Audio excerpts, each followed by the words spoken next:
వందే శంభుం ఉమాపతిం సురగురుం వందే జగత్కారణం వందే పన్నగభూషణం మృగధరం వందే పశూనాం పతిం వందే సూర్యశశాంకవన్హినయనం వందే ముకుందప్రియం వందే భక్తజనాశ్రయం చ వరదం వందే శివం శంకరం. హర హర మహాదేవ. వసుదేవసుతం దేవం కంసచాణూరమర్దనం దేవకీ పరమానందం కృష్ణం వందే జగద్గురుం. ఓం నమో భగవతే వాసుదేవాయ. మనము ఈ ప్రార్థనలు చేస్తాం. శివుడు ఎక్కడో ఆకాశంలో ఉంటాడు, లేకపోతే శ్రీకృష్ణుడు ఎక్కడో గోలోకంలో, శివుడు కైలాసంలో ఉంటాడు. మైథలాజికల్ స్టోరీస్గా మనము చదువుకుంటూ ఉంటాం. మైథలాజికల్ స్టోరీస్ కాదు నాయన అవి. పరమేశ్వరుడు 7500 సంవత్సరాల క్రితం భూమి మీద నందీశ్వరుడు ఎద్దును వేసుకొని భూమి మీద అంతా కూడా తిరిగాడు. నమశివాయ శాంతాయ అనే పుస్తకంలో సాక్షాత్తు పరమేశ్వరుడే రాసిన పుస్తకం. మేము చూపిస్తాం ఆధారాలు. యుఎన్ఓలో సభ్యత్వం ఉన్నటువంటి సంస్థ ఆనంద్ మార్గ. ఆ శివుడే రాసిన పుస్తకం. ప్రపంచ దేశాలు 200 దేశాల్లో బ్రాంచీలు ఉన్నాయి ఆనంద మార్గ ప్రచారక సంఘాలు. గూగుల్ చేసుకోండి ప్రతిదీ. తర్వాత శ్రీకృష్ణ పరమాత్మ 5000 సంవత్సరాల క్రితం ఆయన అంతర్ధానమై గోలోకం వెళ్ళిపోయారు. నమామి కృష్ణ సుందరంలో స్వయంగా శ్రీకృష్ణుడే రాశాడు. అది కూడా ప్రపంచంలో ఉన్న పోలీస్ ఆఫీసర్లకి, సీఎంలకి, పిఎంలకి అందరికీ తెలుసు. ప్రభుత్వాలకి, ప్రపంచ దేశాల ప్రెసిడెంట్లకి, అధినేతలకి తెలుసు ఈ 2 విషయాలు. ఇప్పుడు అదే శివుడు, అదే పరమేశ్వరుడే శ్రీకృష్ణుడిగా విత్ నో డీవియేషన్స్ శివుడు ఇచ్చినటువంటి ఐడియాలజీని with no deviations lord Krishna చెప్పాడు. లార్డ్ కృష్ణ చెప్పినటువంటి సేమ్ ఐడియాలజీని lord with no deviations lord Anandamurti గారు చెప్పారు. ఆయనే ప్రభాత్ రంజన్ సర్కార్. ఈ విషయం కూడా మొత్తం ప్రపంచానికి, విశ్వానికి అందరికీ తెలుసు, అధినేతలకు తెలుసు. తర్వాత ఈ యొక్క ఆయన సాక్షాత్తు శివుడు కాబట్టి ఆయన శంబాలా గ్రామం గురించి చెప్పారు గురువుగారు. ప్రభాత్ రంజన్ సర్కార్ మా గురువుగారు అనమాట. ఆయన ఆనందనగర్లో ఆ రాంచీకి 200 కిలోమీటర్స్ దూరంలో, ఆ తర్వాత బొకారో స్టిల్ సిటీ జంషెడ్పూర్ వెళ్ళే రూట్లో ఆనందనగర్ అని పురూలియా జిల్లాలో మీరు పురూలియా జిల్లా అని కొట్టేసేయండి వచ్చేస్తుంది. ఇదే శంబాలా గ్రామం. మరి అయితే ఇది ఏమండి, ఇది శంబాలా గ్రామం అని ఎలా చెప్తారండి? ఆయన శివుడని ఎలా చెప్తారండి? కృష్ణుడు ఎలా అని చెప్తారండి అని రావచ్చు కదా. మొత్తం ప్రపంచం అంతటికీ తెలుసు. ఆయన చెప్పింది ద ఫస్ట్ ల్యాండ్, ఇదిగో గూగుల్లో సెర్చ్ చేసుకోండి, to emerge from Earth's ocean appeared approximately 3.2 to 3.3 billion years ago. 3.2 billions అంటే మరి ఇన్ని కోట్ల సంవత్సరాల క్రితం ఈ భూభాగం, మొట్టమొదటి భూభాగం ఏర్పడింది likely in the Singhbhum region of modern Jharkhand district India, Jharkhand state India. ఇది చరిత్ర చెప్పేది, హిస్టరీ. ఇది మైథాలజీ కాదు. ఇది రామాయణం కల్పితం అండి, భాగవతం, మహాకావ్యం ఇవన్నీ కల్పితాలండి, పురాణాలు, కుక్కిట పురాణాలు అలా చెప్పం మనం. హిస్టరీ ఇవన్నీ చరిత్ర నిజాలు చెప్తున్నాం మనం. గూగుల్లో చూసుకోండి. అంటే సింగభూమ్ రీజియన్ అంటారు దాన్ని.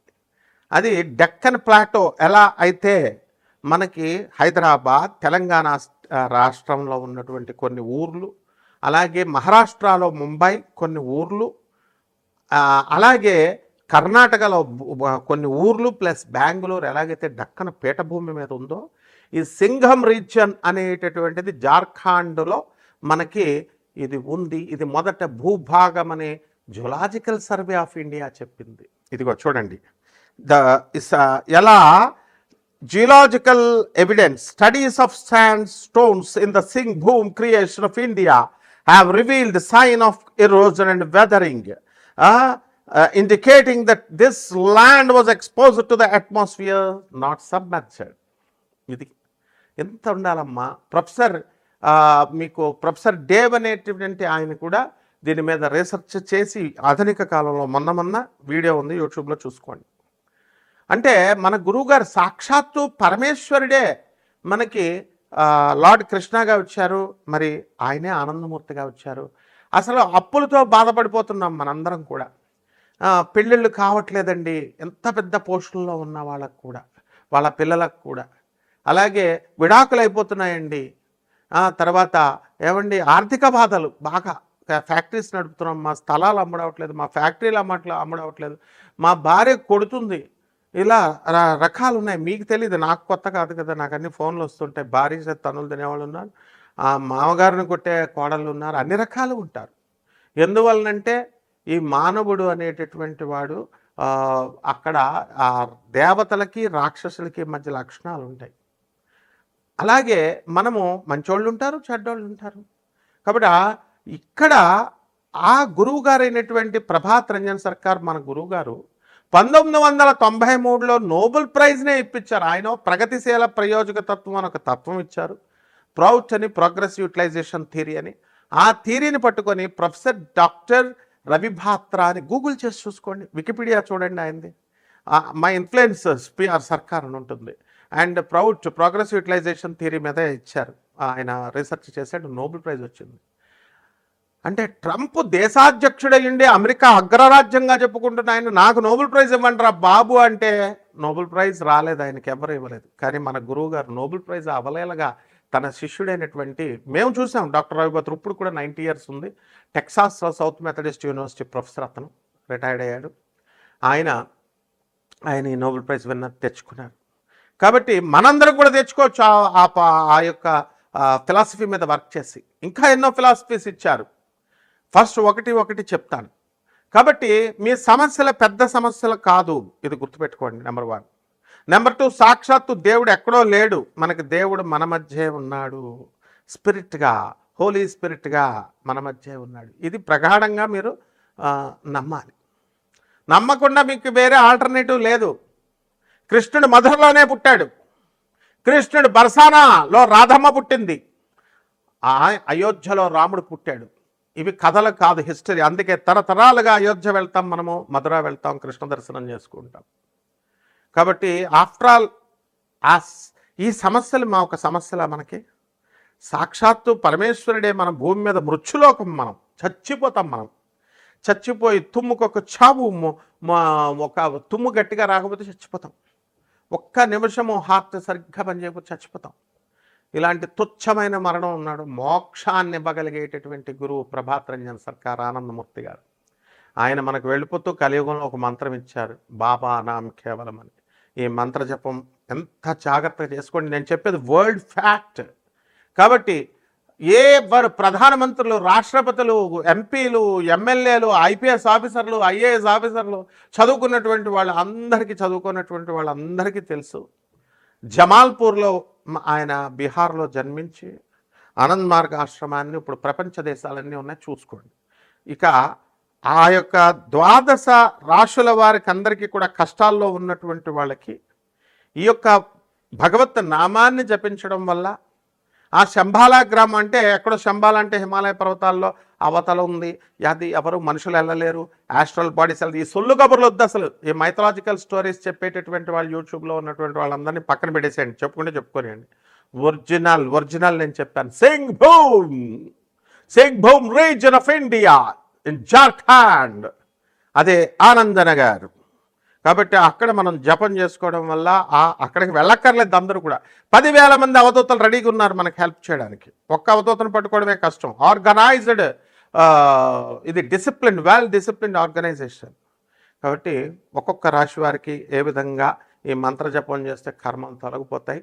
ఇప్పుడు పంచగ్రహ కూటమి నడుస్తుంది, ఈ ఉగాది వచ్చింది, ఈ పరాభవనామ సంవత్సరంలో జాతకాలు ఎలా ఉన్నాయో మనం చూద్దాం. మేషరాశి, ఈ పరాభవనామ సంవత్సరం వచ్చేసింది 2026 సంవత్సరంలో. మరి ఇక్కడ మనకందరికీ కూడా మేషరాశి వారికి అందరికీ కూడా ఎన్నెట్సన్ జరుగుతోంది.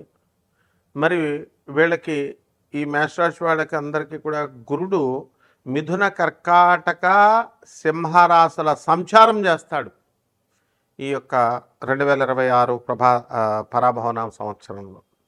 కాబట్టి వీళ్ళందరికీ కూడా ఆర్థికంగా సంపాదన ఎంత కష్టపడితే అంత సంపాదన వస్తుంది. ఆర్థికంగా పుంజుకుంటారు లాస్ట్ ఇయర్ కంటే కూడా. అయితే ఖర్చులు కూడా అధికంగా ఉంటాయి, స్థాన చలనాలు ఉంటాయి. ప్రభుత్వ ఉద్యోగస్తులే కాదు, ప్రైవేట్ ఉద్యోగస్తులు కూడా వాళ్ళకి రావాల్సినటువంటి బకాయిలు అన్నీ రావడంతో పాటు ప్రమోషన్ రీత్యా అవనియండి, లేకపోతే మామూలు రెగ్యులర్ ట్రాన్స్ఫర్స్ అవనియండి, ట్రాన్స్ఫర్స్ మాత్రం అవుతాయి. ఇకపోతే మీ క్యారెక్టర్ అసాసినేషన్ అనేటటువంటిది ఈ మేషరాశి వారికి జరుగుతుంది. కాబట్టి జాగ్రత్తగా ఉండాలా. మీ ఫోన్లన్నీ కూడా ట్యాపింగ్ జరుగుతాయి. ట్యాపింగ్ అంటే ఏదో గవర్నమెంట్ వాళ్ళు ట్యాపింగ్లు చేసినట్టు కాదు. మీరు మీ ఫ్రెండ్కి చేస్తున్నారనుకోండి, అది రికార్డ్ చేసి పక్కనోడికి చూపిస్తారు. కరెక్ట్గా ఎవరికైతే మరి ప్రేమ వ్యవహారాల్లో ఉన్నారో, మరి ఈ యొక్క అక్రమ సంబంధాలు కొంతమందికి ఉంటాయి, అటువంటి వాళ్ళందరూ కూడా బయటపడిపోవడానికి అవకాశాలు ఉంటాయి. కాబట్టి అవన్నీ మానేసుకోండి. నీతులు చెప్పడమే గురువుల పని. చేసుకోండి, చేసుకోకపోండి. చేసుకున్న వాళ్ళు బాగుపడిపోతారు, చేసుకోకుండా మామూలుగా ఉన్న వాళ్ళకి ఏమీ జరగవు. తర్వాత అప్పుల బాధలు చాలా అధికంగా ఉన్నాయి. ఈ అప్పుల బాధల నుంచి మీకు ఈ యొక్క తొలగిపోవడానికి అవకాశాలు అనేటటువంటివి చాలా ఎక్కువగా ఉన్నాయి. బంధువులు, మిత్రులు అందరూ కూడా మీ ఇళ్ళకు వస్తారు. మీరు వాళ్ళతో విహారయాత్రలు, జుంజామ్గా తిరగడాలు అన్నీ కూడా బ్రహ్మాండంగా చేస్తారు. తర్వాత సంతానము లేనటువంటి వాళ్ళకి కాస్త సంతానం కోసం ఫెర్టిలిటీ సెంటర్స్ ఇవన్నీ తిరిగి చాలా డబ్బును బాగా ఖర్చు పెట్టుకుంటారు. అయితే ఫలితం తక్కువగా ఉంటుంది. అలాగే ఈ యొక్క వివాహాలు కానటువంటి వాళ్ళు కూడా కుదుర్చుకొని పెట్టుకుంటారు. బాగా భారీగా కట్నాలు అడుగుతారు. బంగారం రేటు కూడా బాగా పెరుగుతుంది అని పంతుళ్ళు అందరూ చెప్పబట్టి 5 లక్షల రూపాయలు 2 లక్షలు అయిపోతుంది అన్నారు కదా. అందుకని బంగారం బాగా అడుగుతారు, జాగ్రత్త. అలాగే ఈ మేషరాశి వారికి అందరికీ కూడా బంగారాలు వేసుకునే ఎగ్జిబిషన్స్ వాట్సాప్ గ్రూపుల్లో వీటిల్లో బాగా పెట్టుకునేటటువంటి వాళ్ళ ఇళ్లలో దొంగతనాలు కూడా జరగడానికి అవకాశాలు ఉన్నాయి. అంటే ఎగ్జిబిషన్ చేసుకోకండి. సో నరఘోష, నరదృష్టి కూడా తగిలేసేసి చాలా బాధలు పడాల్సినటువంటి పరిస్థితి ఉంటుంది. అపనిందలు అయిపోతారు. ఆడవాళ్ళతో అసలు మాట్లాడకండి, అసలు దరిదాపుల్లో కూడా వెళ్ళకండి. ఈ విధంగా అనవసరమైనటువంటి సంభాషణలు ఇవన్నీ వేస్ట్. మీ సంసారమే నాశనం అయిపోవడానికి అవకాశాలు ఉంటాయి. అందువలన మీరు ఆడవాళ్ళతో కూర్చొని గంటలు గంటలు మాట్లాడితే భార్య ఊరుకుంటుందా? ఇక పరిహారాలు చక్కగా మనకి సాధన బాగా చేయాలండి. ఈ యొక్క 6 లెవెల్స్ ఆఫ్ సాధన ఉంటుంది. బాబానాం కేవలం మంత్ర జపం చేయండి. అలాగే షాకిని, డాకిని, హాకిని ఇవన్నీ కూడా లోయర్ ఎనర్జీస్ ఉన్నటువంటి శక్తులు, లోయెస్ట్ ఫామ్స్లో. సో ఇవన్నీ సెలెస్టియల్ బాడీసే. సో వీటికి సంబంధించి ఇవి సాధన చేసుకున్నప్పుడు మాత్రమే మీకు ఈ యొక్క పేదవారికి, అనాథలకి, తర్వాత మనకి అందరికీ కూడా వికలాంగులకి, సాధువులకి బాగా దాన ధర్మాలు చేసుకోవాలి. మీకు ఆ సాధన గురించి కావాలనుకున్న వాళ్ళు, సీరియస్గా ఉన్నటువంటి వాళ్ళు మాత్రమే నాకు కాల్ చేయండి. మేము తప్పకుండా హెల్ప్ చేస్తాం.